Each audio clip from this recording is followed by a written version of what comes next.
Welcome to Kaiju Network, where we have a very healthy obsession with kaiju. This is another TokuZone edition. I am your co-host Kent, and with me is your other Jason, what's co-host. going on, everyone?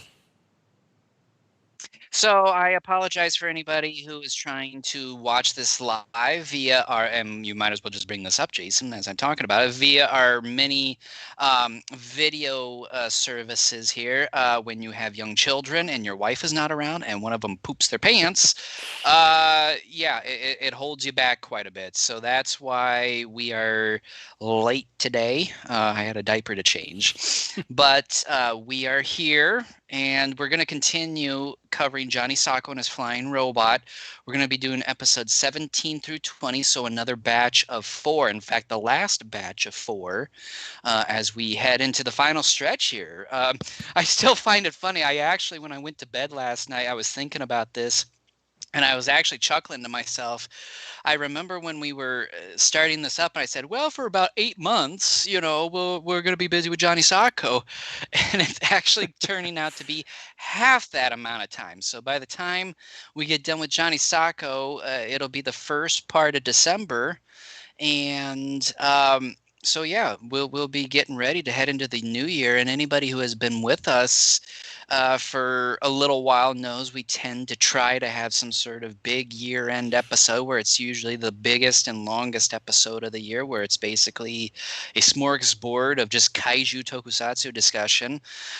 Anybody out there who has any sort of ideas or things they want us to talk about, please let us know. The best way to get a hold of us is through Facebook.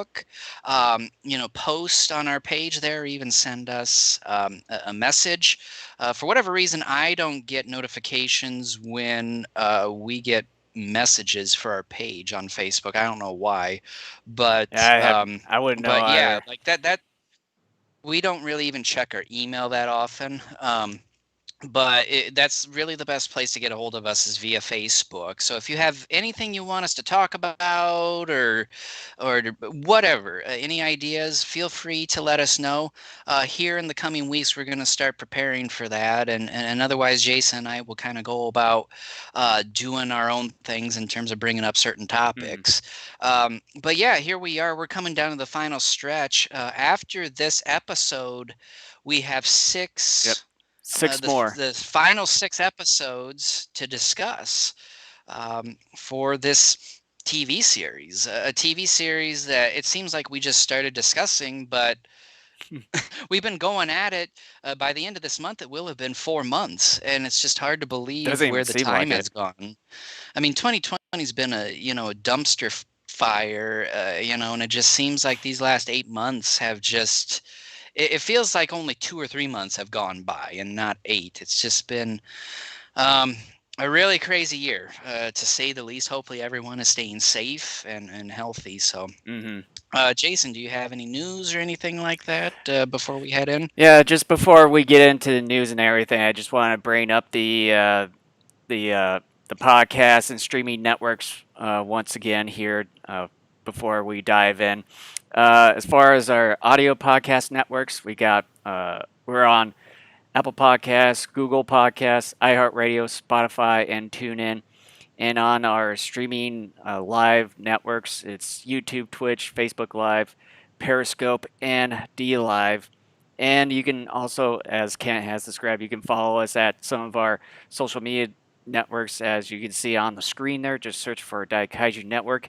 And you can find us at our own website over at daikaijunetwork.com. And let me get to the screen here. The only news that I wanted to bring up that I just saw this from August Ragone here earlier this morning that starting January of next year that it's going to be Ultraman's 55th anniversary. So Subaraya Productions is going to be doing basically a whole year celebration dedicated to Ultraman here.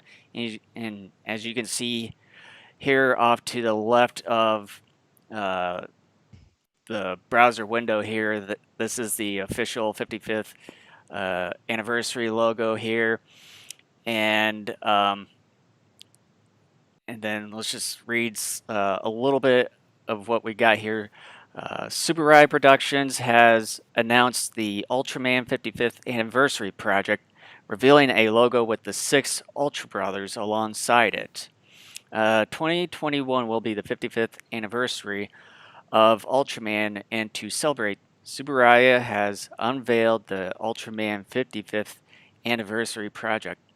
New films, series, events, and merchandise are all teased to be a part of this project. Subaraya has also revealed the logo for the 55th anniversary.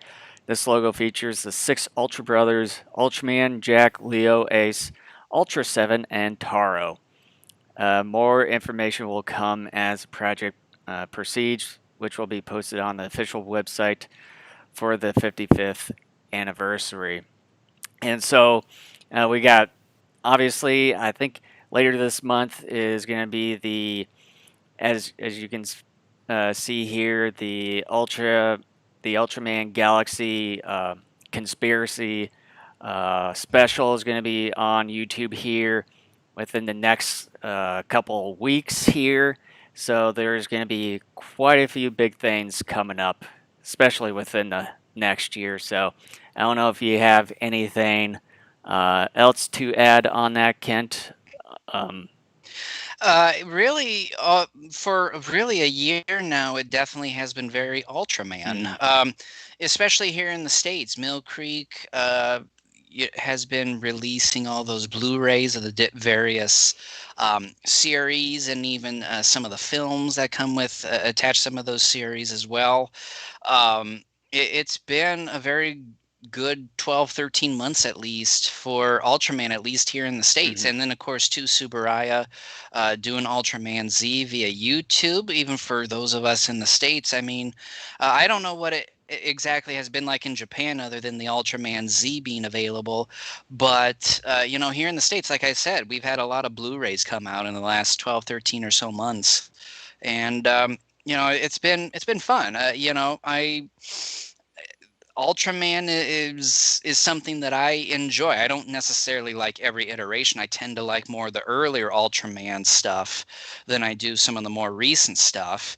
But this is a series, or should I say, a franchise that I've been in love with now for over 8 years at this point. I remember you had discussed this with me odd number of years ago, and I was just kind of skeptical about it. As always. And then, well, I mean, I didn't know much about it, and I was one of those people that was more of just a hardcore Godzilla fan and a little bit of a Gamera fan. And then after we got back from our first G Fest in 2012, you bought that Mill Creek set of the original Ultraman with the English dub on it. And we watched a couple episodes that evening after we got back to my place. And I immediately fell in love with it. In fact, I bought my own copy of that on Cyber Monday, a couple months later. And it's that first one is one of my all-time favorite TV shows, and I've enjoyed some of the other stuff too. I've caught bits and pieces of Return of Ultraman when my son was going through that in the early part of this pandemic. I didn't sit down with him all the time to watch it. And then he started Ultraman Ace like in July or something like that. He's roughly halfway through that. He hasn't watched a whole lot of that, but I've seen bits and parts of that. That looks pretty cool too.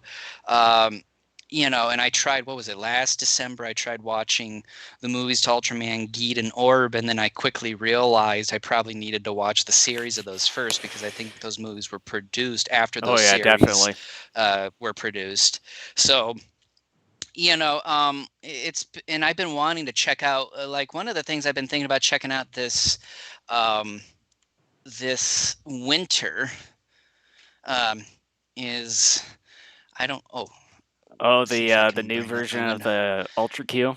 Neo Neo Ultra Q. Yeah, that's kind of what it's not very many episodes. I think it's like 12 or 13 episodes. There weren't very many that were produced. It's a 2-disc set. I thought there was a book, or I read somewhere. Oh yeah, 12 episodes. So yeah, I mean it's not something that would take very long. And I love the original Ultra Q as well. Ultra Q is another one of my favorite. Um, just in general TV series. So, like again, to sound like a broken record. Uh, it's been a big 12, 13 months here, just even in the States. So, and we're gonna get more next Hmm. year. So it's gonna be exciting. Yeah, I mean, it would have been nice to really celebrate our 10 years here, but with all that's been going on this entire year, it really was, I can sort of say, a bit disappointing in a way. I was hoping that we could have at Well, least done something, if G Fest was still going on, but obviously that didn't happen. But hopefully, with our big episode coming up later next month, hopefully we can try to do something about it. well, and then too, as we've always said, we don't make a single dime off of this show. We don't try to raise money or anything. We don't have a Patreon or even a donate button anywhere.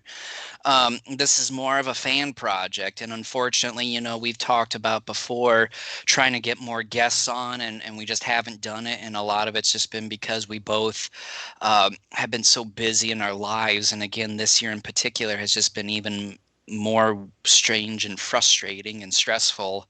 Um, it's really thrown everybody for a loop. And so our 10-year anniversary is a very whimperish type of anniversary, but that was beyond our control for the The most only thing part. I can say, the single biggest highlight that we've done so far this year is definitely the Daikaiju Fest that we did in place of G Fest. Yeah, that's been one of the biggest things we've done. Yep. But yeah, otherwise, there's really not a whole lot of news here. Mainly, most of it is just geared towards more Kamen Rider, Tamashii Nation figures being revealed. Uh, like here, for instance, the Shadow, Super Bio Hunter Silva, and Bioman. Uh, and then other humongous lists of different kinds of Kamen Rider here from SH Figure Arts. I mean, yeah, there's that's essentially basically all of some of the other news, but yeah, and then of course you got some Ultraman SH Figure Arts listed right here, but otherwise, from what I'm seeing here, there's really not a whole lot of news to go upon right now because I know with all these figure news, it's probably going to take maybe about a half hour to go through. So Yeah, the best thing to do when it comes to toys is just basically say this has come out and maybe give like a quick one or two yeah, examples. but yeah, definitely I would check out if you want an updated list on some of these newer figures or what have you. Just go to either the Tokusatsu Network, as you can see here, or on the Toku Nation website right here, which they discuss a lot of things. Ranger, Kamen Rider, Power Rangers, any sort of Toku related stuff, obviously. So otherwise, that's essentially it of the news for Tokusatsu. All right, so let's just head into covering episodes 17 through 20 of Johnny Sacco and his flying robot. And again, for been with us during this whole retrospective series, when we start off each episode, I give the English title first, followed by the Japanese, and then we just have a brief discussion as far as which title we think is the best or we prefer the most. And then we get into discussion of each and every individual episode. So starting with episode 7, we have Destroy the Dam. The Japanese title is Destroy the Akafuji Dam. So, Jason, which title do you like or prefer? I think Destroy the Dam is probably the most simplest one. I agree. I think Destroy the Dam is the most direct. We don't necessarily need, the name of the The actual specific dam. one, yeah. The Akafuji Dam, I mean, sure, it's the dam that is portrayed in this damn episode. And um, and it plays a big role, obviously. But you know what? The role it plays here is the kind of role any dam would have played in. So yeah, I agree. I think Destroy the Dam is the best and the most straightforward. So Mm. here's a synopsis of Destroy the Dam. A gargoyle vine attacks a lake. Botanist and Red Cobra lead the way. Captain Azuma is nearly killed by Red Cobra. It's soon discovered a more powerful gargoyle vine is growing nearby and it's nearly indestructible. It's even shooting red hot rocks. The gargoyle vine is absorbing everything the self defense force is throwing at it, even making it stronger. Robo destroys the dam, the water makes the vine more vulnerable. Robo engages and the vine is destroyed. With Botanist having failed again, Emperor Guillotine annihilates him. So, immediately coming out of the gate again, it's been a treat to go through this series for me for the first time in about 4 years. I was like, what the hell happened to Fangar here? Yeah, Um, that's basically the obvious thing that comes to mind. Mine too. But yeah, that's obviously the thing that comes up when seeing this episode. He's just completely different in this. He has more of it's not this. Fangar, though. Oh, really? I just said it's Red Cobra, Oh, but it is the same exact actor, yeah.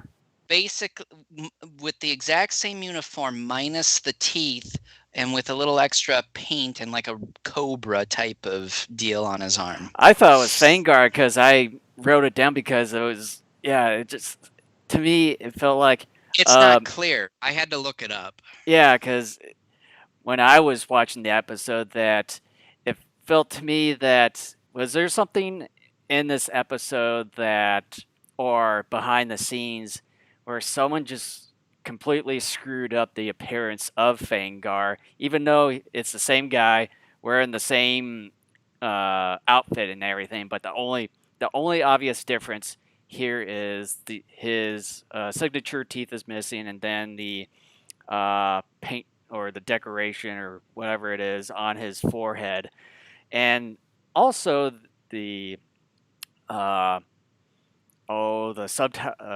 the dubber who did this guy was much different. So at Hmm. up until this point, I thought it was Vanguard. Up until you said that it was Red Cobra, so I was like, Well, yeah, I thought initially because again, I don't remember everything from this series because, like I said, this is my third time going through the series, and the last time I did it was back in December of 2016, and a lot of stuff I have forgotten. And initially, I thought maybe one of the things that happened was that this was an episode recorded earlier in the series, but for whatever reason, they didn't debut it until later, and that maybe this was supposed to be an earlier rendition of Fangar. But I kept looking at it, and I think the problem is the dub, because I'm thinking if we had the Japanese cut, we would have found out it was Red Cobra. But I kept looking at it, and I even initially had in my notes it was Fangar, and kind of like, what the hell happened here, and all that. And I'm like, that can't be right. Like that just is that seems off. So I mhm. looked it up, and it's Red Cobra, and I'm just like. Why didn't the dubbers at least in one, just even one scene, bring that up? I mean, sure, like we said, there are differences in the appearance of this character, and in fact, towards the end, you see him an awful lot with like this big cobra head arm or something like that, um, by his side. But otherwise, we have no clue, what in the world this character is or is about. I mean, like I said, we both thought it was Fangar, and they did at least the English one, and I don't know about the Japanese one. I would assume the Japanese one used the name Red Cobra, but at least in the English one, it did a piss poor job of really making sure, really telling people this is a different character, even though it looks by and large the exact same type of character we've Yeah, seen in previous and episodes. and the other thing is too, even though it's a different person, Red Cobra, but on Fangar when he has his crutches there, a red snake is twirling around it too, so Exactly. that makes it even more confusing. And then, as you mentioned about earlier, this could have been recorded earlier in the series and debuted at a later time. That this could have been an earlier iteration of Fangar, but who could possibly know? They could be brothers, Possibly, but this series will never fill in those gaps for you. This isn't that kind of TV series. obviously, yes. Obviously, they screw up a lot. Yeah, but I would say the main elephant in the room that I wanted to point out here is that for the second time, the gargoyle vine uh, makes an appearance in this TV show. Since let me look up here. Episode two, two or three. Um, Episode 3. Um, Yeah. and in that episode, they found a way to destroy that one with electricity. Whereas here, that's never even mentioned about at all. Even when they're using or bringing back Dr. Dorian back into the limelight for this episode here. And the one thing that is that makes this episode not so great for me, with the story, is that it seems like everyone had complete amnesia in this one, and they're trying to figure out how to destroy it. Even seems like the doctor has complete amnesia on how to destroy this gargoyle vine because they killed it with electricity in episode 3, whereas here it seems like that's not the same outcome this time around. My guess is that this is a different version of the gargoyle vine, that it's sort of a different species of sort, because they were really shocked to find out that this was spewing hot rock. And I don't believe in episode 3 that one shot hot rocks. So I think this one's sort of a different species of gargoyle vine, and as a result, its um, abilities and attributes are going to be different from what we saw earlier.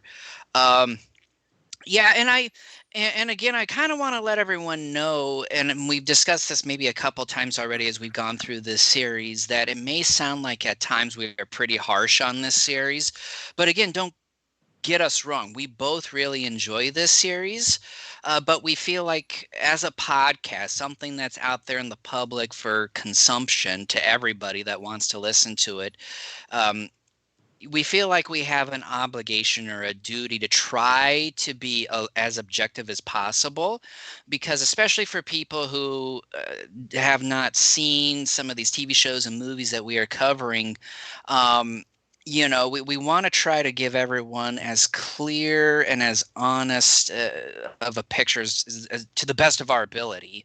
And that means, yeah, I think really everything we've covered in movies and TV shows we've divvied out at least a couple criticisms of, and including some of our favorite stuff, and um, and we are cheerleaders for all of this stuff. I don't want anybody to get the wrong impression here. We are huge fans of this stuff. Otherwise, we wouldn't be doing this podcast. I mean, why would we want to waste our energy and time Yeah, on something we waste hate our or just waste dislike? our last 10 years of doing this.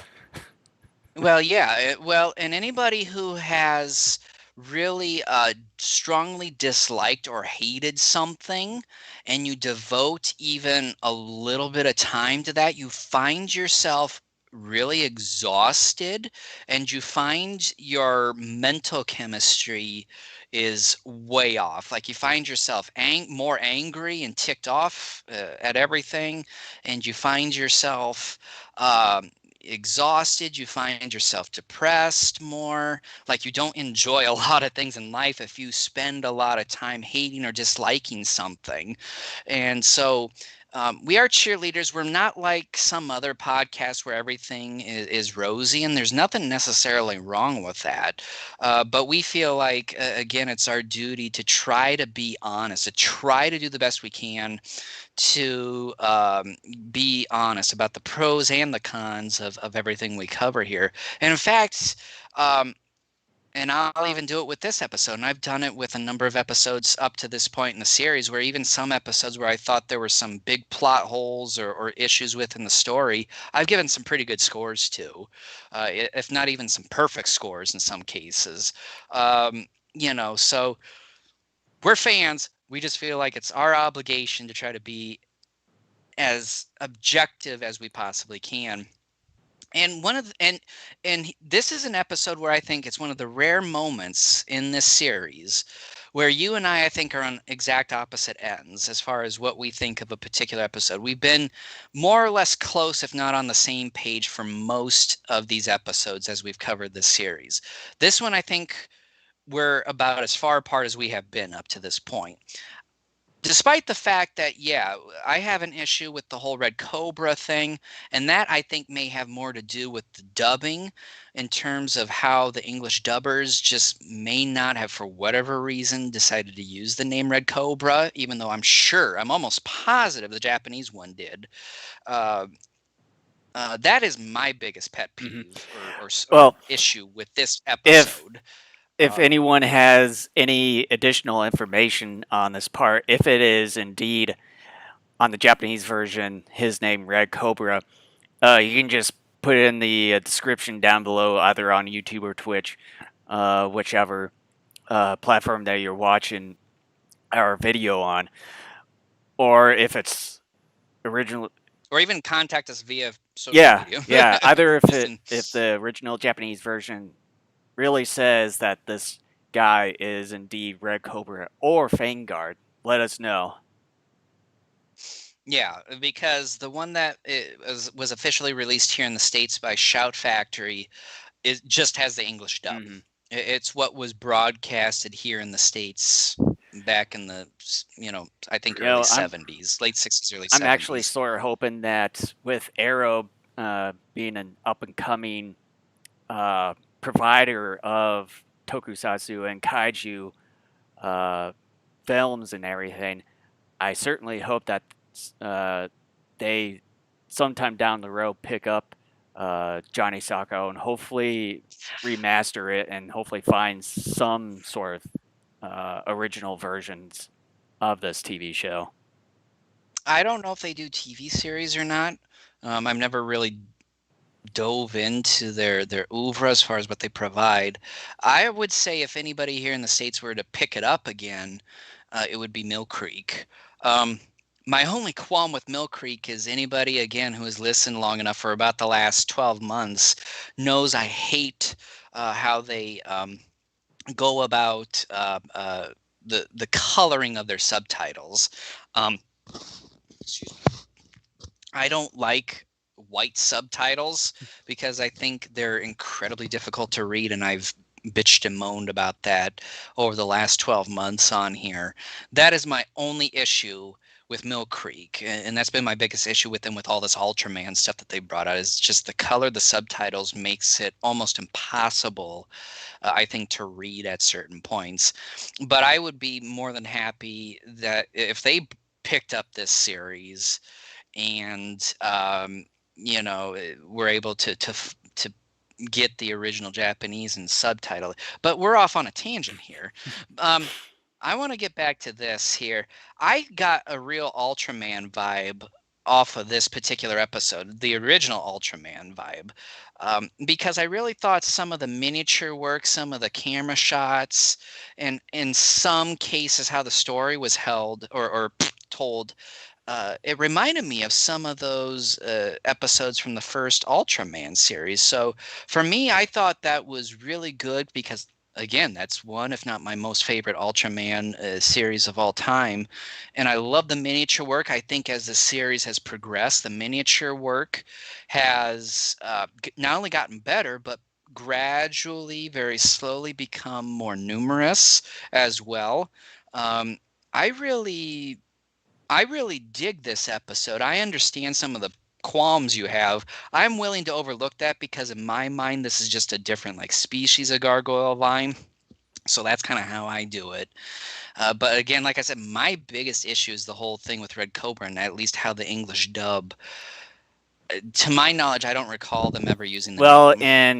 I know you're saying that this could be a different species of gargoyle vine, but that's never really touched upon in this episode or in the series at all. They only just say gargoyle vine in this statement. So to me, it's I would say if they didn't say if it's a different species of gargoyle vine, it's still basically overall the same species of gargoyle vine. So that's my only biggest gripe is that to me it just feels like that they just have a complete amnesia on Gargoyle Vine, even though that they still remember Dr. Dorian here, uh, but it just still seems like they just they even know how to beat Gargoyle Vine when they knew how to in episode 3. So that's still my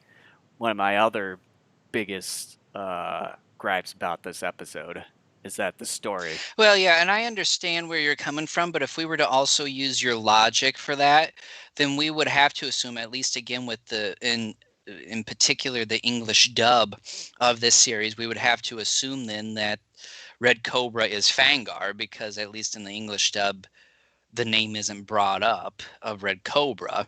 So, and again, and we've talked about this too ad nauseum throughout our entire retrospective of the series. First and foremost, this is a kid show. And, obviously, all of us that when we were kids and we grew up on cartoons and stuff, you're not always going to get the best storytelling. A lot of times, the storytelling is very basic and for good reason. Kids don't have the sophistication that, teenagers and adults do, but at the same time, too, for kids, in many cases, and at least what some adults believe is necessary for kids' entertainment it's not so much about covering up plot holes and telling a good story. It's more about telling a fun story. And there is a difference, telling some. And I know some people say, well, you can have both good and fun. It's like, yeah, but when you start trying to maybe be sophisticated in something, some of that's going to go over the kids' heads. They're not going to understand some of that stuff. And when you're dealing with something like Johnny Sacco and his flying robot, a kid who uses a watch to control a giant robot that shoots out lasers and missiles and all sorts of stuff, and also these weird people, this Emperor Guillotine with a squid head who comes from outer space, an alien basically.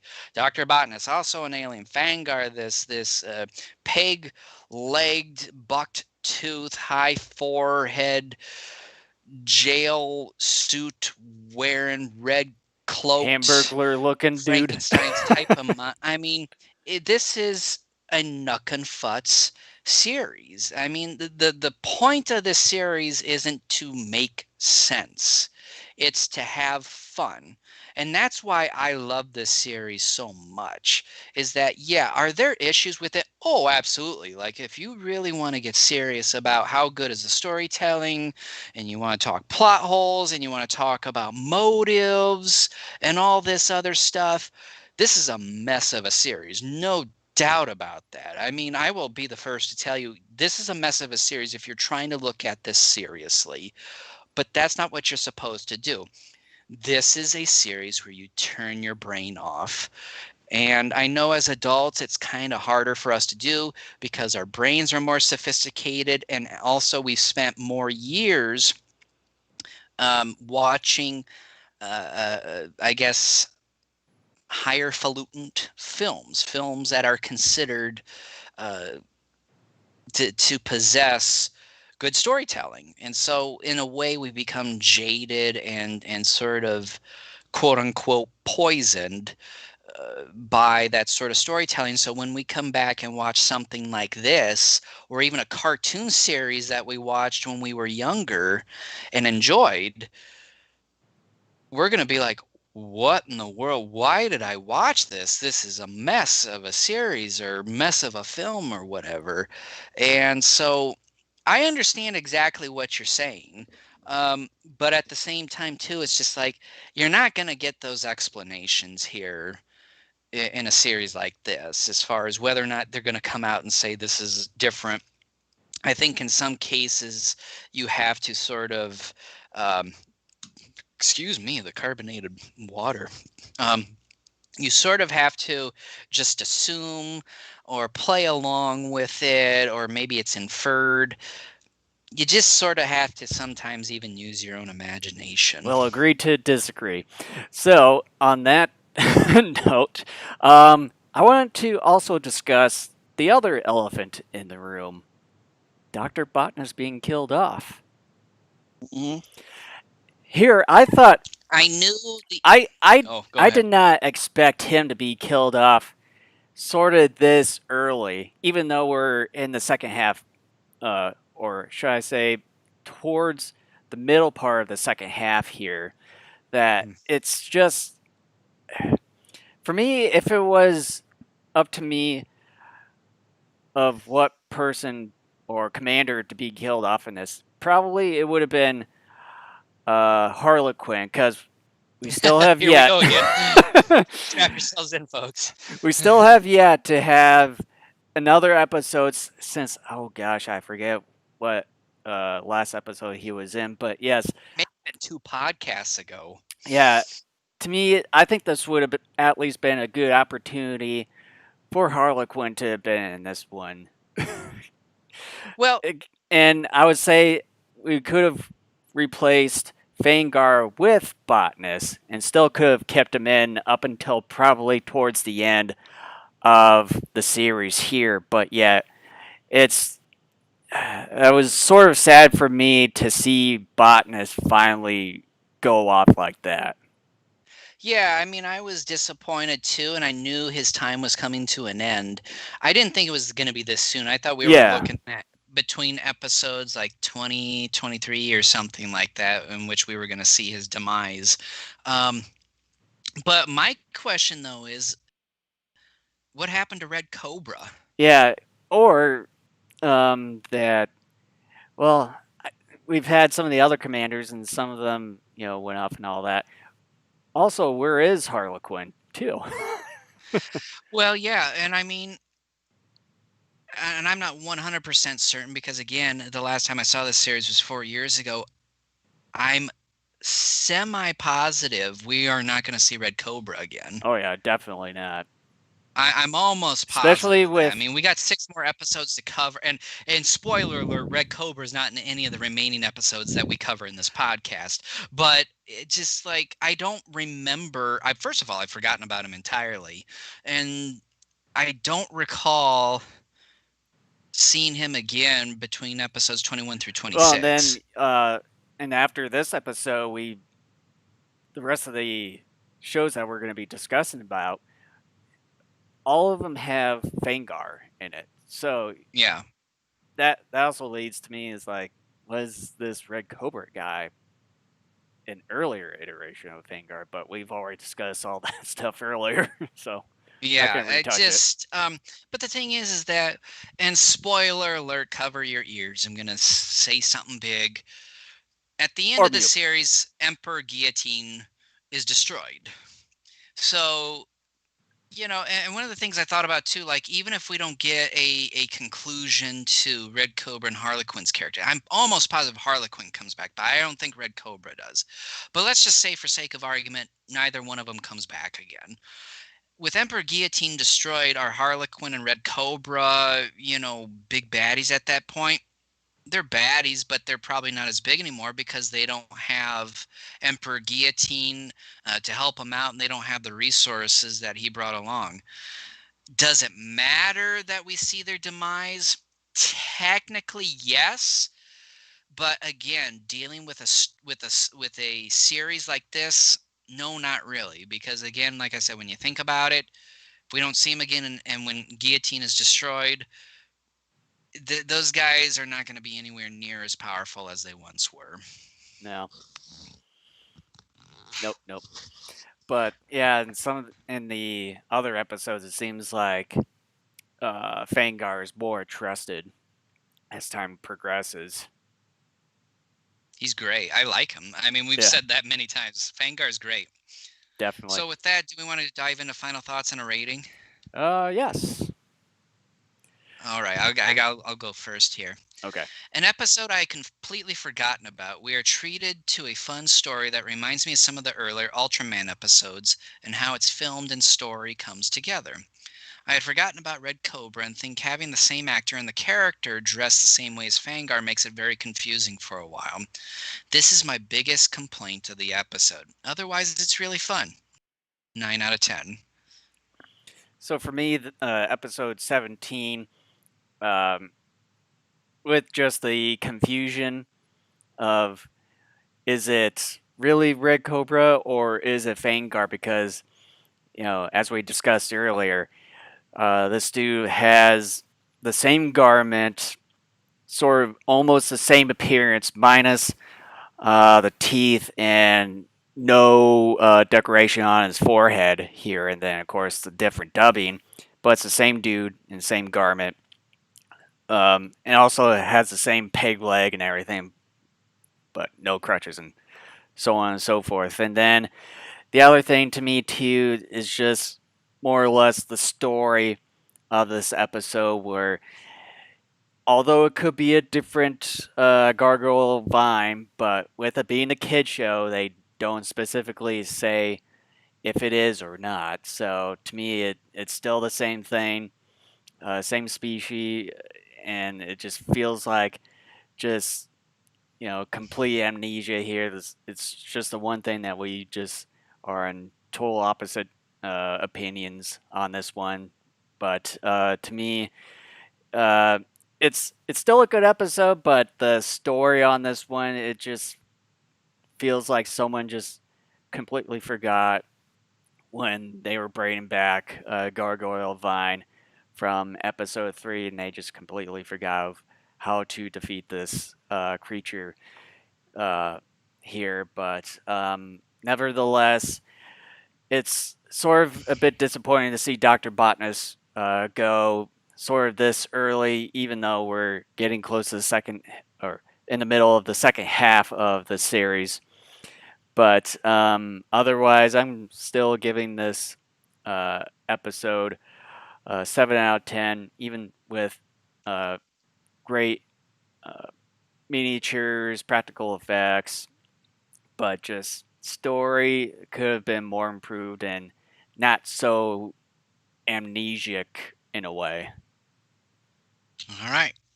Episode 18, the English title is X7, A Mysterious Enemy Agent.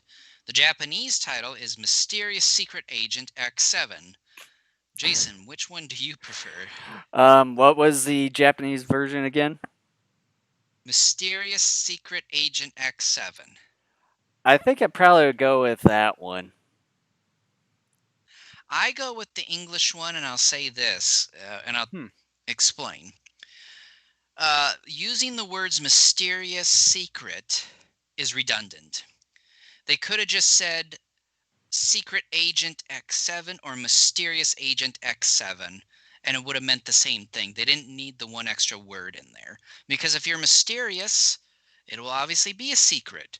If you're secret agent, obviously you are going to be mysterious.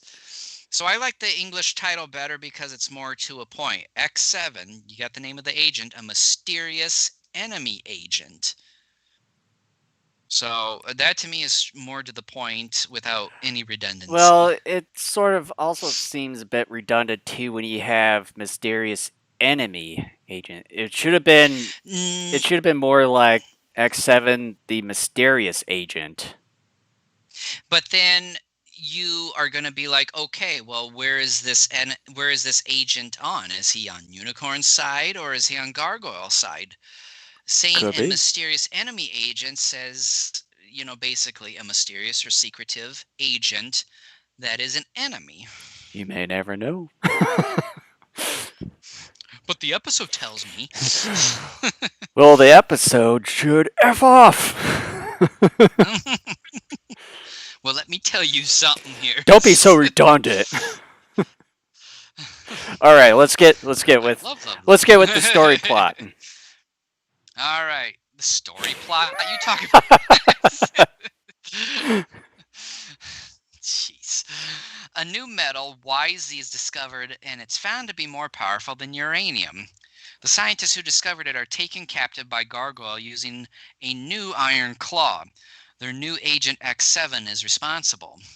Johnny's new friend Kenny invites him and his other friends to his house for his birthday party. The cake gasses everyone. Fangar is behind the plot. After being held captive, Jerry, Johnny, and the kids escape. Fangar tells Unicorn he demands the YZ medal, otherwise Tokyo will be leveled by the claw. Kenny reveals himself to Mari as being X7. He ties her up and leaves a time bomb at the Unicorn HQ. Robo and the Claw come together in combat. X7 controls the Claw. The Claw is ultimately blown to bits and X7 is injured. Johnny rescues him and says he'll show Johnny where the scientists are kept, but X7 is soon shot by Gargoyle. Here we go again. Another Kenny.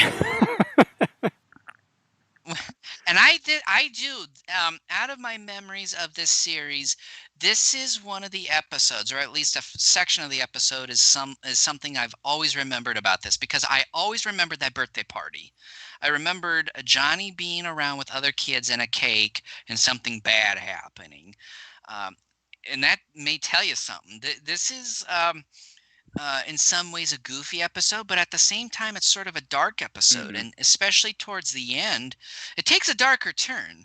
And at the end of this episode, it clearly shows you the incredible differences between Japanese kids television shows and what they deemed kids were able to process versus American TV shows. Here, a kid gets shot. Oh yeah. He gets shot. Let me have you let that sink in for a moment, and I will repeat. He gets shot and is killed by Gargoyle.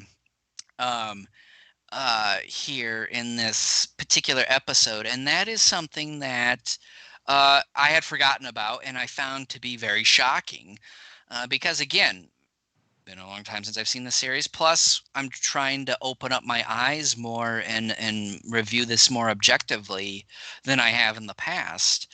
Um, it's something, but starting from the beginning here, I thought the jet pilot's speech being muffled was unintentionally funny at the beginning of this episode when they were talking, like you couldn't really understand him all that well, I thought. Yeah. And also the one thing I want to point out in here is that we sort of get the gigantic claw coming back again. So we're starting Yeah, to I have that so we're notes. starting to get like the reusage of some of these earlier kaiju slash tokusatsu or whatever you want to call them, giant robots. And I think didn't the giant let me check on my notes here of the episodes. Was it the giant claw right after? Let's see It here. was like episode 6 or something. Uh, yeah, episode 5, 2 episodes down the line. So basically, we're almost getting the same repeating characters back to back. Although in the episode in between, it was Lagon Tyrox in that one. Yeah, I knew the Claw was making a comeback. I just didn't know when. Um, I have written in my notes, "Oh God, the giant claw!" Like, and I've said this before. I'm not a fan of using appendages like the flying hand. The flying jawbone was a little bit cooler, but even that was kind of dumb in its own way. Uh, but I thought the giant claw is probably the worst in my But then I opinion would say out of the giant enemies we see in this the biggest series. difference of this gigantic claw is the paint job. That's about It's it. just From silver, uh, maybe dirtyish silver to red. That's about it, but the appearance is exactly the same. this sort of batch of episodes that we're going into to finish out this podcast, I think, have a number of unintentionally funny moments, and I will cover some of them as we go along. But I thought one of the funniest things from this episode, one of the number of things is that when Captain Azuma is talking to the rest of the Unicorn gang there in Tokyo, sort of about who or what X7 is, Captain Azuma says, "All we know is that he's dangerous." And I go, "Holy shit!" Like you couldn't have been more obvious, because before that he goes over how X7 destroyed a number of unicorn bases in other parts of the world, and it's just like, really, Einstein? Like that's all you got to say is that all we know is he's dangerous? Your people, unless they are dumb shits, are gonna know that just from you saying he destroyed a base here in Malaysia, he destroyed a base in Hawaii, and another base here. Like, I just was like, And holy probably shit. one of the other funnier moments, maybe uh, on the borderline of cringe, is the dialogue in a way, especially when with the kids and everything. It seemed almost robotic in a ways. Like for instance, I have a party right now. It's a birthday party. You all are invited. Would you like to come? I swear you are peeking on my notes somehow. That is also what I got next here, is that I thought the school kids sounded much Oh yeah, older God. than they should have Yes. been. And yeah, the line delivery of everybody, including Johnny, um, was very stilted. It was not good at Yeah. all. And in fact,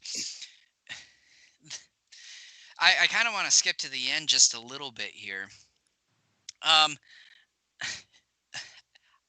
X7's death slash Kenny's death is a little funny because he doesn't pull it off all that Oh well. yeah.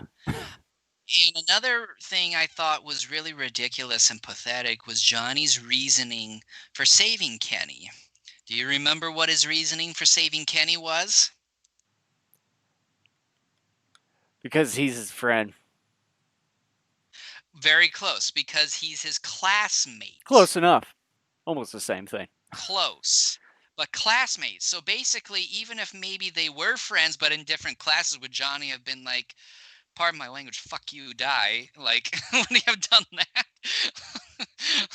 Like, would he seriously have done something like that? I thought that regardless, I really thought the reasoning, at least in terms of the words being used here, was pathetic. I'm like, because he's a classmate. That's like me saying, to my homeroom class students, fellow students, I will save you because you are my class. Other people who are in Because my you're my same grade class. but different class, you are not in my class. So, you know, like, I just thought that was ridiculous. It's not. He could have said something like, "Because you're a human being, everybody deserves a second chance." Something to that effect is so much better. And you're my classmate, Kenny. Like, I just thought it was so dumb, unintentionally funny. And then to me too, just can they come up with different names seriously? With all the dubs that we have seen so far, even some of the films that aren't related to the whole tokusatsu thing, Gamera, for instance, maybe Godzilla, I'm not entirely sure. It's like, There are a couple Kennys in the series, but not that but it's many. like almost all of these side characters that come up with a one and done episode, they're all named Kenny. Well, it's like here in the United States, you got a lot of Johns and Matts and I know, Michaels. but still, can they come up with different names? Maybe like a John for once, or well, we already have a Jerry. But yeah, it's like still, can they come up with something a little bit different here? I mean, I don't care too much about that. Um, this was an unintentionally funny episode. Um, but I also did enjoy it because, like I said, this is one I had sort of remembered eventually coming down towards the end of the series because of the birthday party. Um, I thought another unintentionally funny part was that as they were trying to escape the house, Jerry was pretty lucky that that machine gun was all out of its 6 bullets, when technically machine guns are going to have quite a few more Oh bullets than yeah. that. Because he just stood right there in front of that door, as plain as you can be, kicked it down, Yeah, was it? What is it? and I'm Was it? like, that's all. That's all the bullets that thing Wasn't had. it still going when he was kicking down the door? Because I know it was going off when he like just. It went off, but he didn't wait long enough to make sure it was done. Because once it stopped for like a second, boom, that's when he kicked down the door. Like he didn't wait. Like most people would have waited just to be like, is it done? Like, because it was, you know.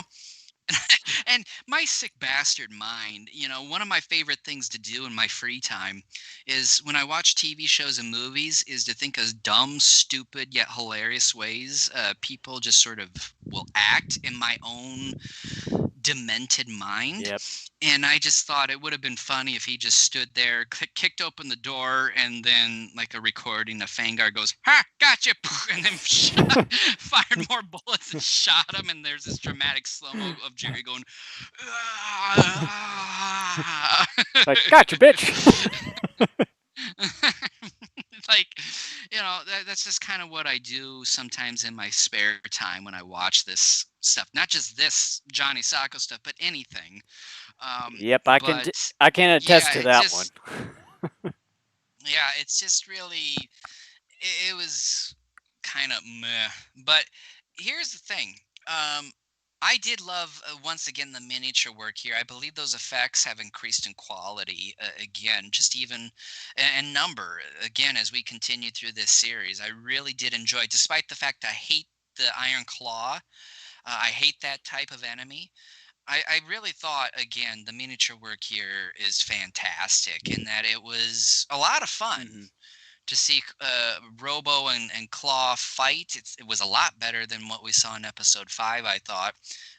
But yeah, and part of it is just because we get more miniature work here, and just everything looks Yeah, and I fantastic. completely forgot that this Kenny kid was X7 in this one, even though it's been well over a year since I've went through this TV show, and also didn't realize that Fangar was in this episode as well. When you know uh, the kids, along with Johnny, being gassed, they're at the birthday party.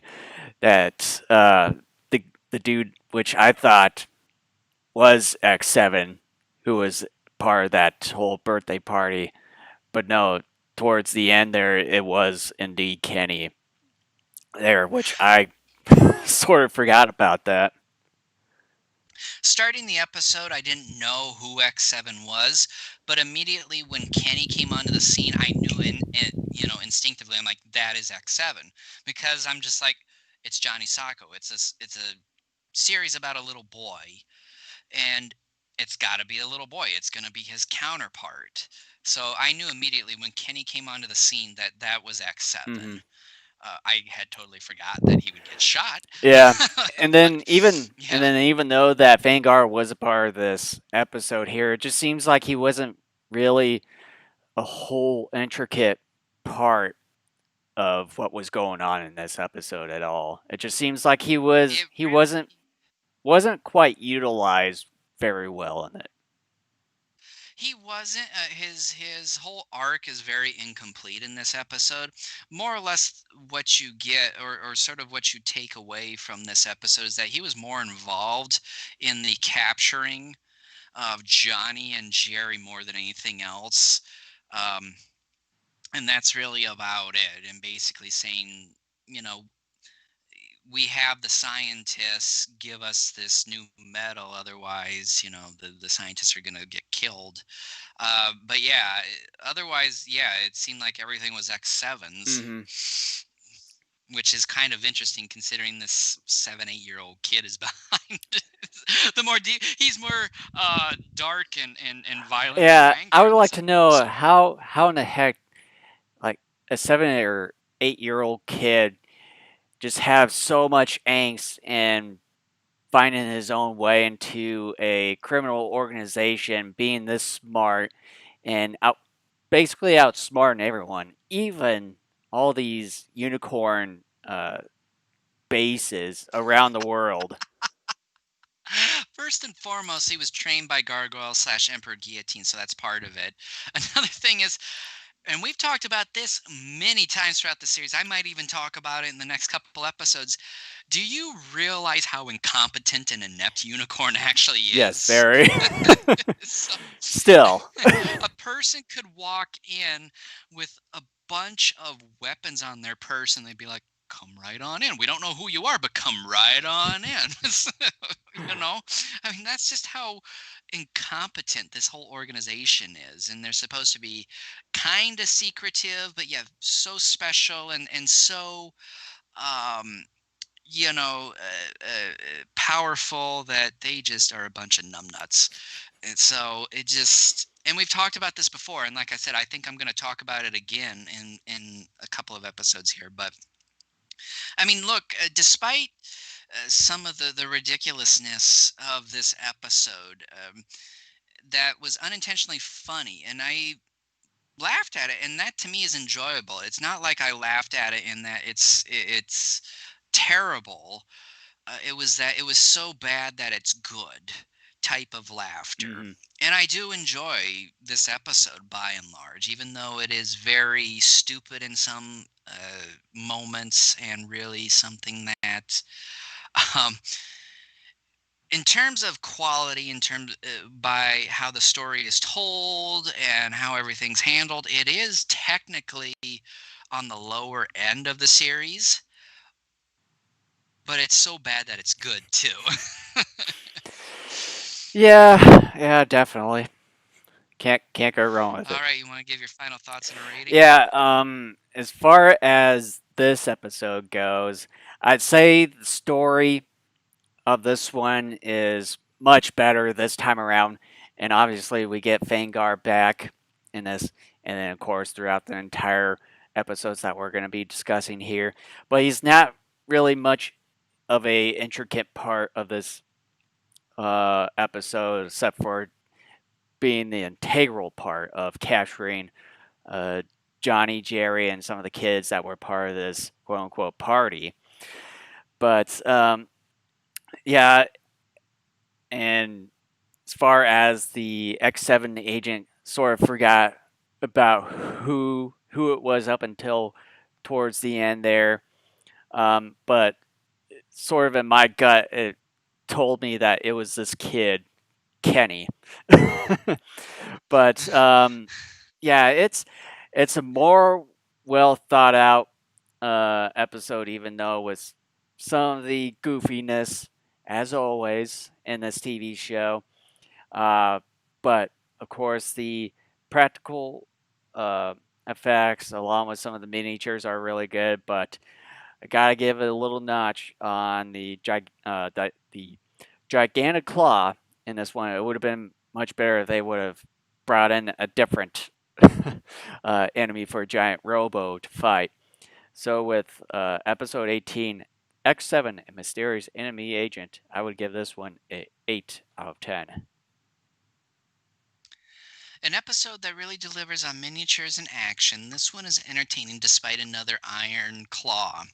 The death of Kenny was a shocker. The line delivery, oddly enough, is some of the most stilted deliveries I've ever seen in a series to date, not to mention any tokusatsu show or film. Nevertheless, it's a fun episode that is mildly goofy yet fun. 9.5 out of 10. Alright, episode 19, the English title, Metron, the Mysterious Spaceman. The Japanese title is Metro 3, the Alien from Andromeda. Jason, which one do you prefer? I I probably would go with the Japanese version as far as sort of the subtitle for the spaceman's name for the spaceman, but as far as the name, I probably would go with Metron with this one because Metro 3, it sort of sounds like a sector to like a futuristic city. Yeah.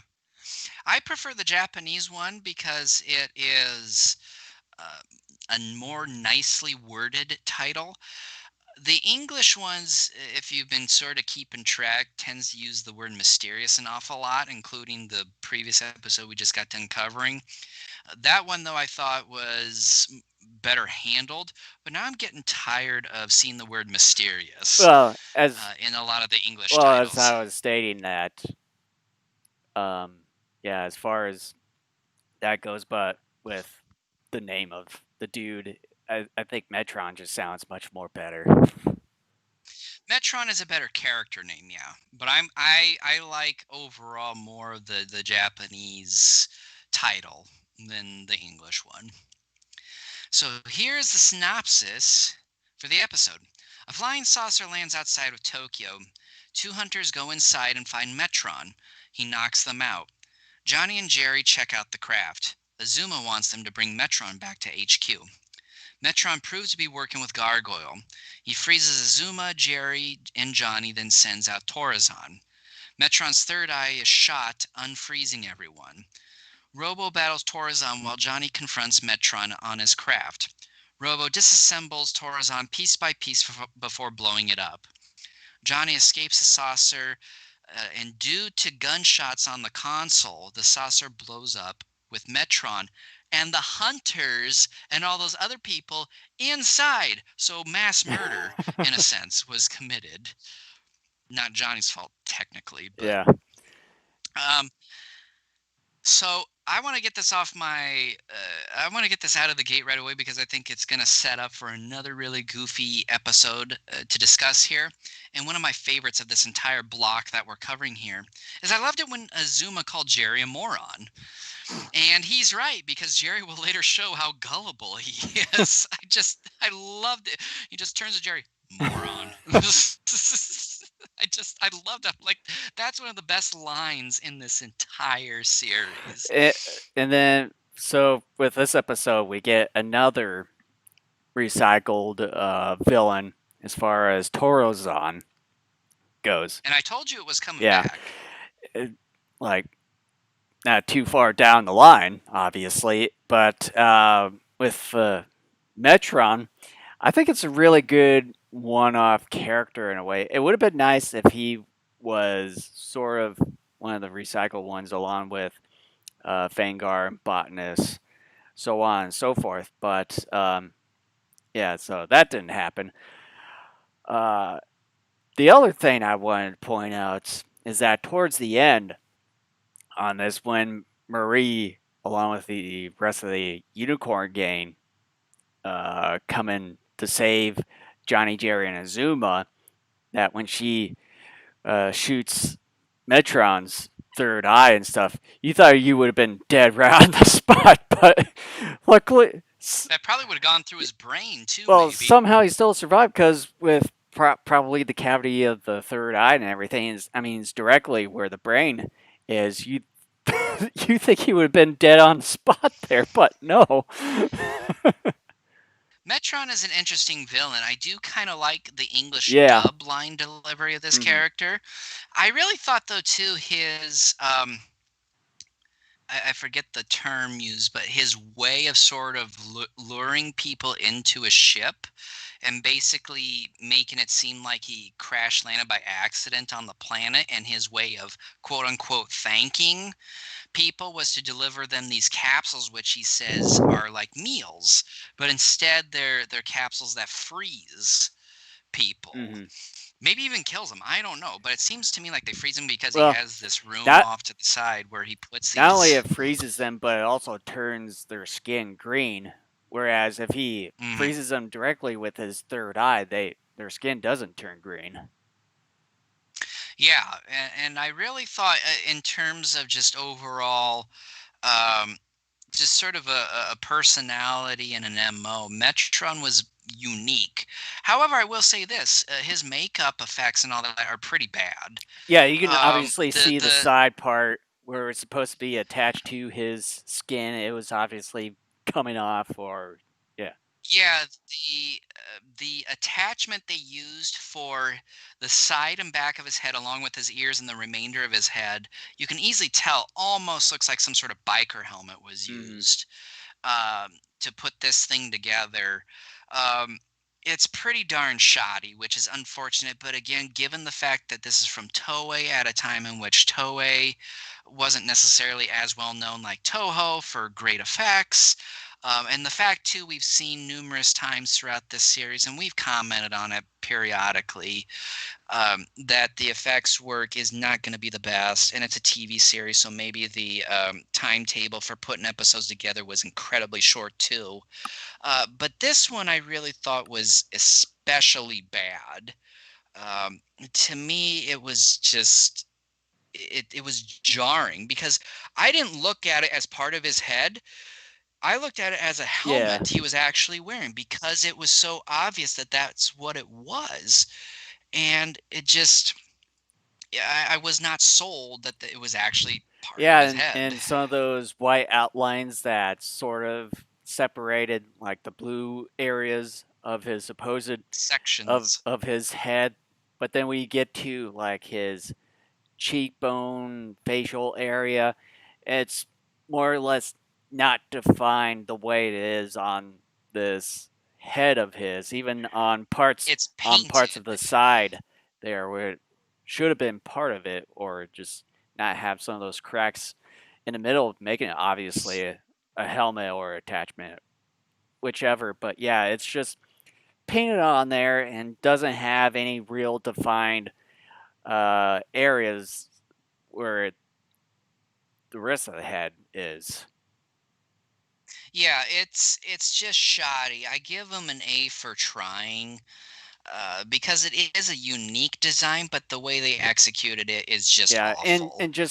It's not and very just the good. ears too, like the placement, they're obviously off kilter in a way, not leveled. Yeah. And another issue I have with this episode is that um, in the moment in which Jerry, Johnny, and Metron are leaving the saucer to go back to HQ, they are confronted by Gargoyle that starts shooting at them. And so then they end up turning around to head back to the saucer.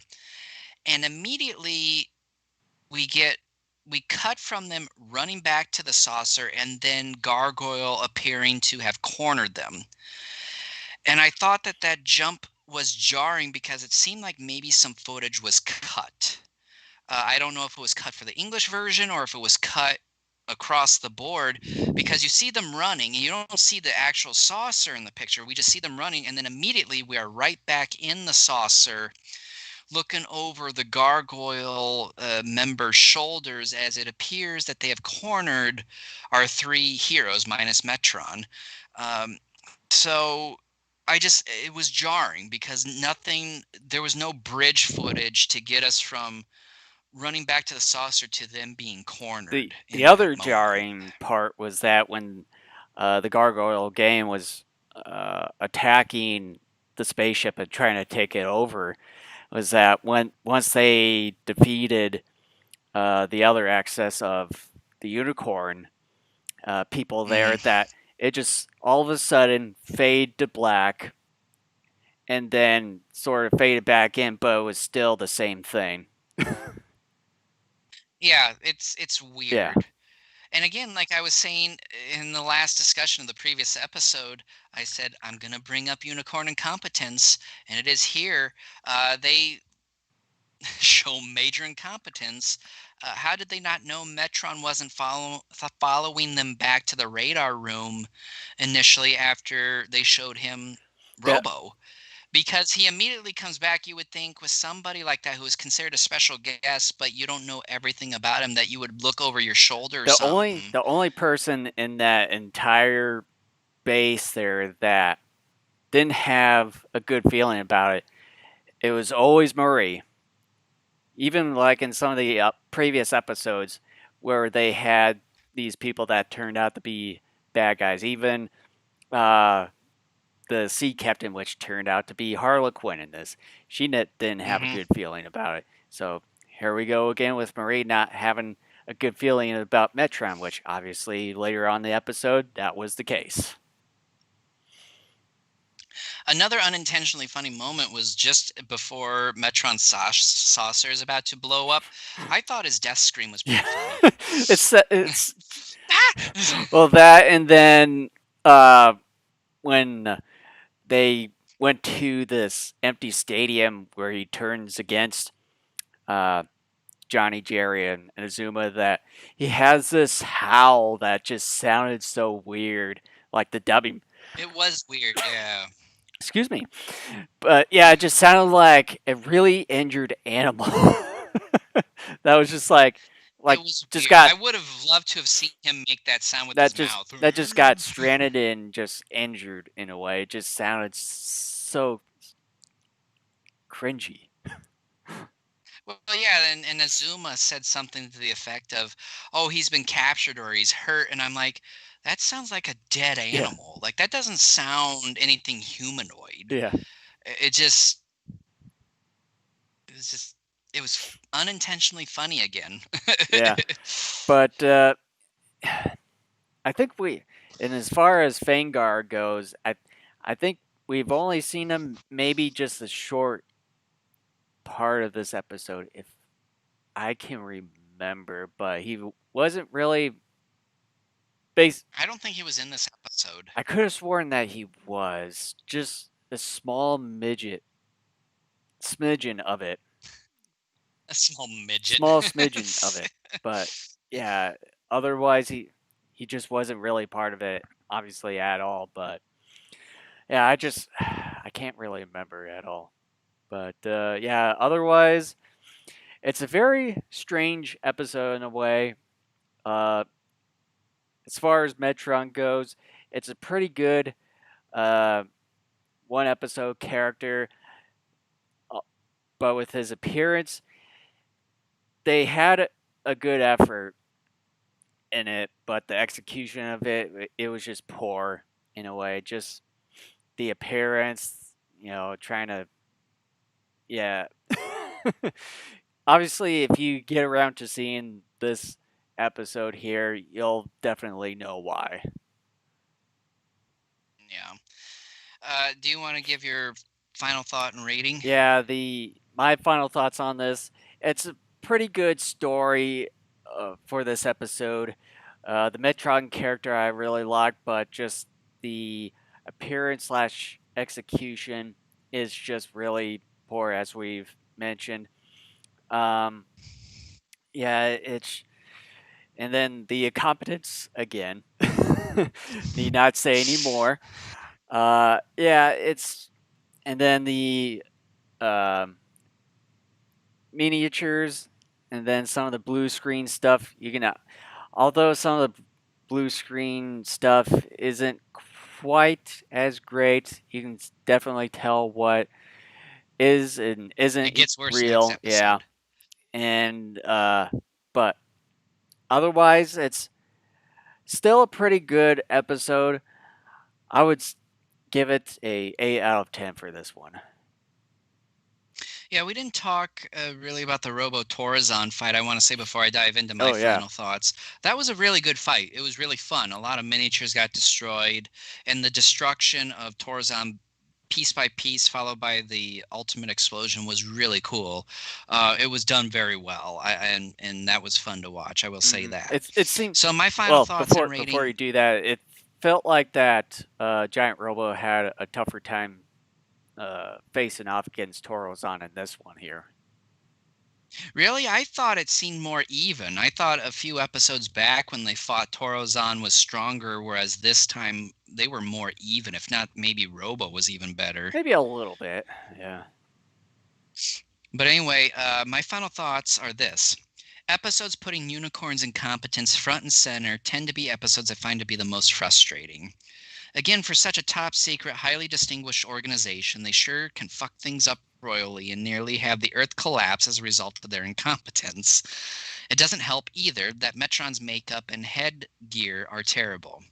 Despite that, the episode brings about some mild fun, and watching Robo battle Torazon again was entertaining. It's not a great episode, but it'll suffice. 7.5 out of Oh 10. wow. That's actually probably one of the lowest ratings I've given to episodes. I know I've given lower ratings to at least a few more, but Wasn't that's pretty low wasn't for there me. one that was pretty low at one point? I think I had one, yeah, that was like 3 or 4 or something like that. Maybe even a tad lower than that. All right, the final episode we are covering in this podcast is episode 20. The English title is Beware the Radion Globe. The Japanese title is SOS Giant Robo. Jason, which title do you prefer? I'd probably go with the English one because it seems more we get Radion Globe involved uh, in this one, even though that you get Giant Robo, as well. We're going to be discussing about being captured and whatnot here, but to me, it seems like the English title I think is much better. Yeah, I prefer the English one as well. It kind of describes more accurately what's going on in this episode, or sort of mildly what to expect. SOS Giant Robo, I feel like, is a title you could give every episode of this series, and as a result, it's even more generic of a title, and one that just I don't think is really Yeah, appropriate. although it does sort of make sense when it gets towards the end of this episode here, when Johnny was having a hard time trying to get a response out of Giant Robo there when Fangar captured the giant robot. Yeah. All right, so here is the synopses for the episode. The unicorn. I am Unicorn. The Unicorn Peace observation satellite goes missing. Giant Robo is sent to investigate. It's taken by another Radion globe. Fangar is leading the Gargoyle mission to capture Robo. Jerry and Johnny attempt to infiltrate the hideout but are taken captive. They eventually escape. The Radion globe attacks a nuclear facility. Johnny and Jerry try holding off Fangar while also attempting to get Robo operating under their control. It's only through Johnny's tears and desperate pleas that Robo comes too. Johnny and Jerry escape with Robo. Robo confronts the Radion globe and eventually destroys it. I really thought the narrator, when he opened up this episode, when he said the UPOS, I really thought he was going to say something along the lines of the satellite's name being the Unicorn Piece of You know, Shit. that's the first thing that came to mind when I started watching this episode, and something I wanted to bring up too, the UPOS. Or maybe Or literally meaning you piece of shit. yeah, the U piece of shit satellite. Now imagine the actual narrator's voice saying that in your head. That makes it The funny. unicorn's you piece of shit satellite. But no, I just had to put that in. Again, that's an example of where my mind goes well, in sometimes. mine too. But the in this episode, obviously, we get Fangar appearing in this one. The one thing that I want to point out in this one is that at the very end, it seems like Fangar is killed off in this one. Yeah, and I was thinking about it for a moment too, but here's the thing, and I could be wrong, but if I remember correctly, I think we actually do, or we will get to see Fangar actually die on screen, not off screen. So I don't think this is the last we've seen of Fangar. I think Fangar's death is going to come like 2 or 3 more episodes from But now. And that we will, because I have this memory of him lying on the floor being crushed or something and blood coming down from like his forehead. I'm almost positive we do see that at some point. yeah, But yeah, it yeah, almost does make it seem like he died. just the way how everything was set up and how it portrayed it in this episode, like he was trying to get someone to lean their hand, give him, Yeah. a helping hand there, and it sort of seemed like that he was scared in a way, and then one of his pig leg falls off and just shoots on its own, uh, having one of these missiles explode and basically exploding the entire underground base on this small island. but you never get to see if he survived that or not. So, A rule of any sort of show or movie is if you don't actually see the villain die on screen, you always have to assume they're still around. And that's a rule for comic books too. But another area showing unicorn incompetence is why would they, and this is at the beginning of the episode, when Robo is out in space and they see another object floating out in space towards Robo, is why would they initiate an attack when they had no clue what the object was? Because in real life, they would want to identify the thing first before attacking, unless the object attacks them. Because you don't want to have some sort of accidental friendly fire. And of course, with it being a kid show, obviously that other object was the Radion globe that took Robo hostage.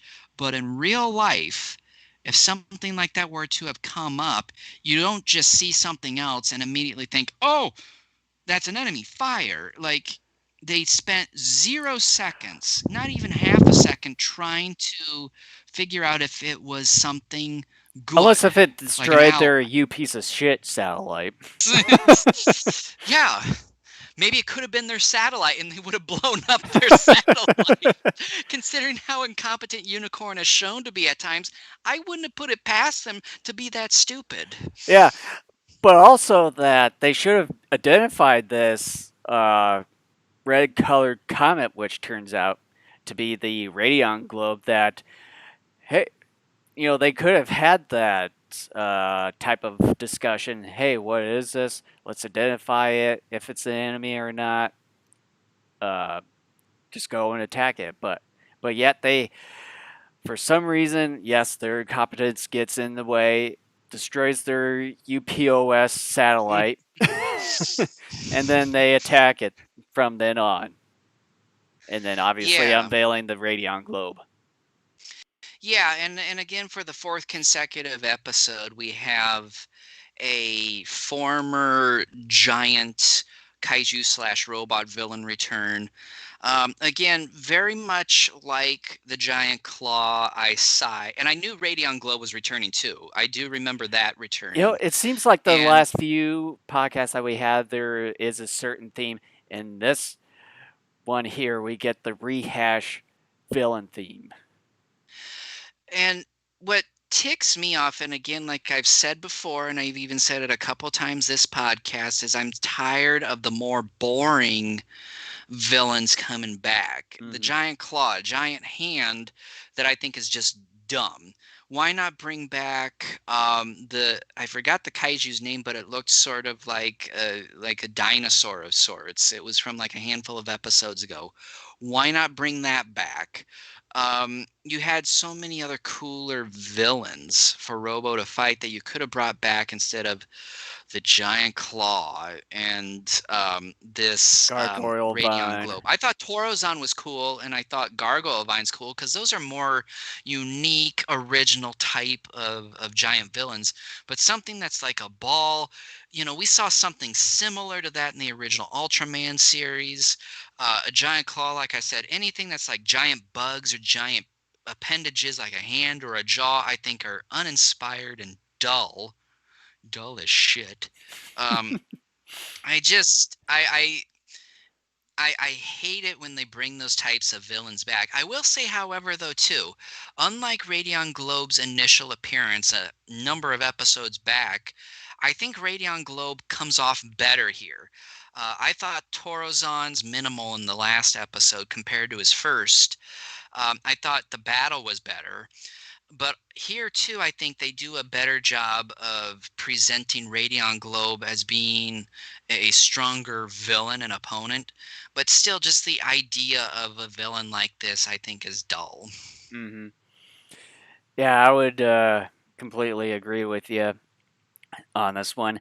And to me, while watching this episode here, in the way how the Gargoyle gang captured Giant Robo, it just seems like the way that they were going about it, that they were going to be replacing some of the gadgetry slash brain to replace it with a new one that they would, control the giant robo, but Hmm. they never even really gotten around to it. They just, you know, Johnny and Jerry just got in the way and they just didn't really do much about it. Even when they, uh, you know, put him in this dungeon slash trap that was sort of underground, just beneath where Giant Robo was being held there, that they would have right away put this, uh, brain that they had in this large container, install it right away, and use Giant Robo. But the entire episode didn't really,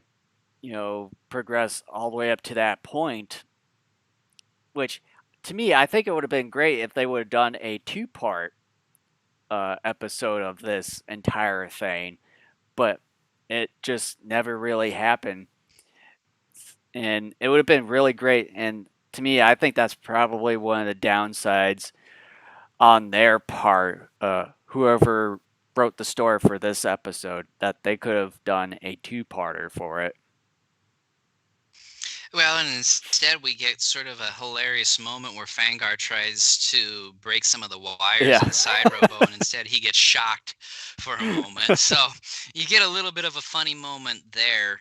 I thought there were a couple of obvious, but I thought wonderfully detailed map paintings of Giant Robo Hmm. and the Gargoyle layer. I thought, uh, despite the fact it was obvious they were paintings, I thought they were really well done. I would be like, hey, I would like to hang something like that up in my den, Yeah. if it ever became Like available. just the painting of how they portrayed Giant Robo with just these giant chains just around him. Yeah, exactly. The whole attempt at infiltrating the gargoyle hideout in kind of the bottom half of the episode by Johnny and Jerry brought up again some unexpected hilarity. I never knew first and foremost bats could explode. Um, Yeah. there was that. And then they shoot this gargoyle guy from a distance. First off, right before the gargoyle guy is shot, he shoots and he knows he missed Jerry and Johnny, but then he kind of gets this smirk on his face and then he's immediately shot. Well, And then you see this obvious dummy body oh yeah. slide down next to the ocean. It just Well, and then two, kind of fun. with this gargoyle game in the distance, and with the reflection from Johnny's watch, you would think, with the movement and everything from the watch, you would think that wouldn't happen at all. Not even noticing Yeah. that there was someone behind you, but yeah, you get the clear shot of someone behind you that way without any subtle movements and stuff. Yeah. And another funny moment is when they're in when Johnny and Jerry are they fall into the pit. Johnny's yelp as he falls into that pit is like that of Mickey Mouse's. He's like, "Oh!" Another. It's just, "Oh!" and then It was kind of and funny. then the way that they are trying to suffocate or whatever they're gonna do with Johnny and Jerry is what the kind of substance that they're using. I like the name of They said it I was. like the name of it, detergent foam. Yeah, I was like, it's literally like Yeah. soap.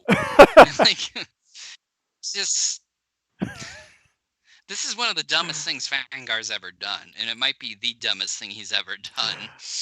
Detergent foam.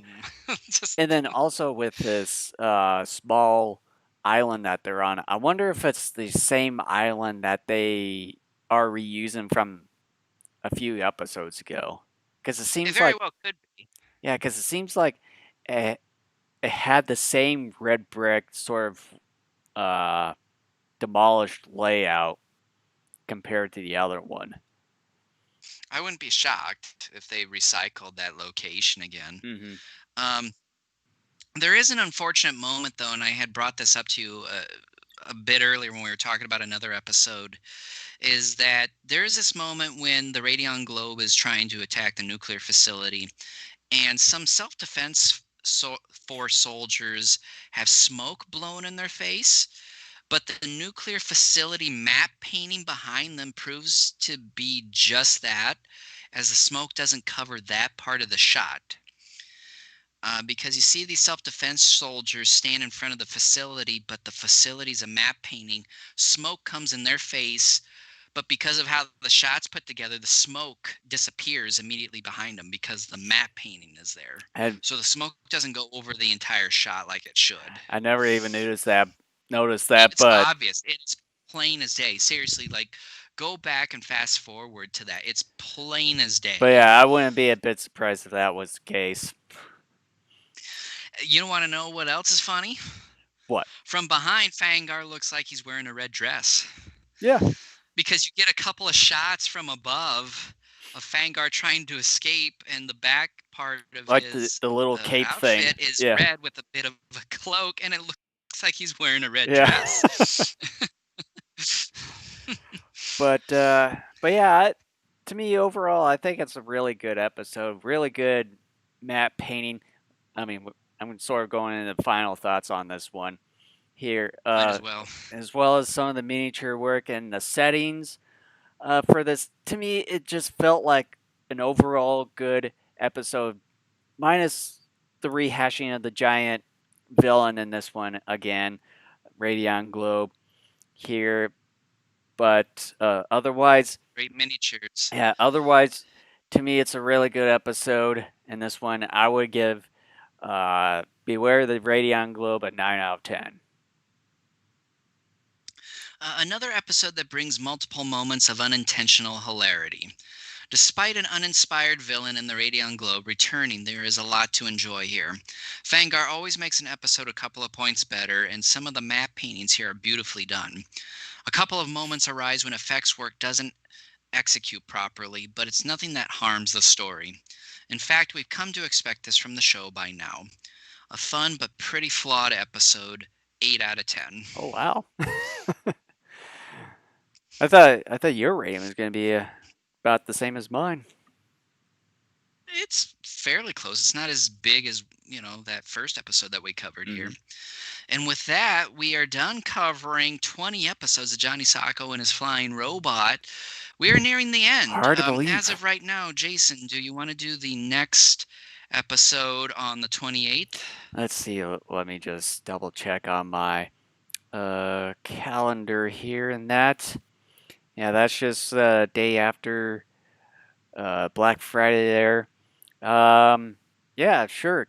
I mean, that entire week, for me, it can be either way because I've got that full week off.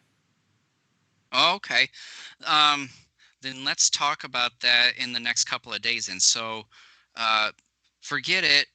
We still might do the 28th, but don't even pencil that in It's yet. a So to be let's just kinda determined. wait on. Yeah, let's wait on that for a bit here. So that makes things more flexible. So, but either way, that week we will cover episodes 21 through 23, and then in early December we will finish up the final few episodes, and then kind of just give our overall thoughts on the series, and go from there. And then again, I think, and this is for Jason and I, let's just kind of think about some things we want to maybe cover and start putting some notes together on what we want to do for the final episode of the year. And again, anybody else who has any ideas or wants to hear us discuss something or be a part of discussion of a particular topic, let us know. Again, Facebook is the best way to get a hold of us on our page there. And otherwise, we will just try to put something together ourselves. And typically, that year-end episode is the longest and most sort of varied topical show that we have each and every year. But this has been, I'm kind of glad we are actually able to wrap up Johnny Sacco beforehand. I think it's very fitting to just try to get the period on that. Again, I still laugh at myself. I'm like, oh, we'll be at this for 8 months. And I was way off on the math. By like a half? By like half the amount of time. But, oh well. I made a boo-boo. A miscalculation. I'm okay with that though, because like I said, it just sort of seems like it wraps up nicely, as we go into the final month of the year. Yeah. Um, but yeah, let's discuss here in like the coming days more as far as for sure when we want to do that final episode of the month, and then start putting together some notes and topics for discussion for the end of the year, Hmm. about a month and a half from now. So, All right. gosh, it's hard to believe we're I know. approaching that son of a. It just felt like yesterday that we just did our uh, extravaganza episode of the year last year. I know. It's crazy. I remember watching those Ultraman movies and being like, none of this makes fucking sense. And then I realized I should have watched the TV Yeah, series because first before because watching the because movies. that was the one of the main things that you wanted to do for that episode. I know. I was so hyped for that. And then I'm just like, shit, I really can't discuss these. Because I mean, I could, but it would be deeply unfair to the films. I wouldn't be giving them a fair shot. Yeah, but on that note, I just want to reiterate again as far as our podcast and streaming networks here for our audio podcast, we're on Apple Podcasts, Google Podcasts, iHeartRadio, Spotify, and TuneIn. And as far as our streaming TV networks, we're on YouTube, Twitch, Facebook Live, Periscope, and D Live. And as far as our social media networks, you can like and subscribe to us on these following social media websites. Just search for Daikaiju Network, and you can find us at our own website over at daikaijunetwork.com. And as I do intend on doing more writing on there. I know I said that late last year, and I didn't do anything at the start of this year, and then the pandemic hit, and then of course, just like everybody, it kind of fucked everything up, even for me. I tried doing some writing here a few weeks ago, but then for whatever strange reason, I was having issues trying to log in. Well, and then So yeah, I intend to do some more writing on that once we kind of get past a few yeah, and things then here. as I mentioned to Kent before we started this episode, there are some issues on the back end that the whole security thing. I was trying to get everything more certified as far as our security, but the way I enabled this certain thing, it just really effed everything up on uh, the WordPress side of our website or the plugin, and so I'm gonna have to take a look through and try to get everything reset because I obviously can't even log in right now the way That's things not are. good. Yeah, the way things are, Screwed. but with the more the technical stuff, I should be able to get things um, erased so I can at least log back in and try to get things more up to date and probably do some rethinking on some of the security side. Hmm. Yeah, and so with that, thank you so much for listening or watching, and we will see you guys here in like a couple of weeks when we get even closer to the end of Johnny Sacco and his flying robot. All right. Take care, everyone. We'll see you in a couple weeks.